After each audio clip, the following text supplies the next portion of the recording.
Hey guys, so today we're going to talk about Revelations. Ooh, scary, I know. But I want to help you guys to read Revelations the right way so it's not as scary, because I promise you that it was never meant to scare you. And so we're going to start this off with a question, and that question is, what comes to mind when you think of Revelations? If you guys are anything like me, when I was your age, Revelations brought up a lot of anxiety in me. And so while you ponder and think about that question, I want to give you my thoughts then versus my thoughts now that I know the right way to read this book. And so before, it made me think of the rapture, it made me think of judgment, the end of the world, God's wrath over the earth, and fear. It produced a lot of fear in me.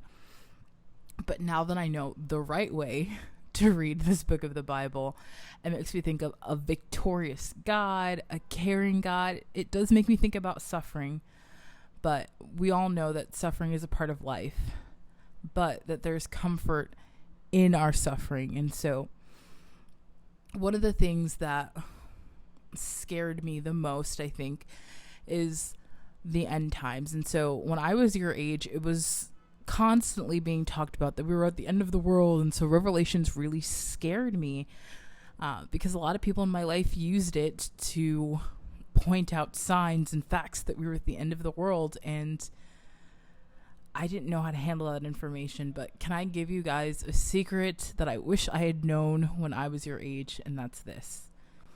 Revelations was never meant to be our roadmap to the end times. It was never meant for us to read it and say, this, and this, and this thing is going to happen. And when that happens, we're at the end of the world and Jesus is coming tomorrow. That's not what it is. That's not what the author intended, which our author is John. For those of you guys who don't know that, John, the same John that traveled and walked, was a disciple of Jesus. And so the most important thing when we're reading Revelation and any book in the Bible, not just Revelation, is this question: what is the context? And so to know the context, we have to ask ourselves three questions, and they are: who was it written to? Why was it written? And how do we apply that to our lives today? When we know those three things, we can look at scripture clearly and then use it to interpret it in the way that it was meant to be interpreted.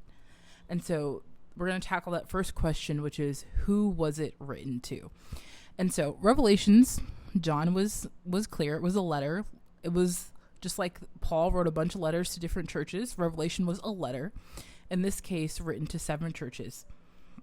And so the 7 churches of Asia Minor, we're not going to go through all those long, complicated names of those churches, but this was the audience of the letter. So we got that. It was written to these 7 churches. It was written in 90 AD. And so Christ had been gone for a while, gone and raised for a while. And it is important to note that it was written in a time of intense persecution. So these churches were going through some of the worst persecution, that the worst things that you can think of, that's what they were going through. And so we need to keep those things in the back of our mind when we read through Revelations. The second is the why.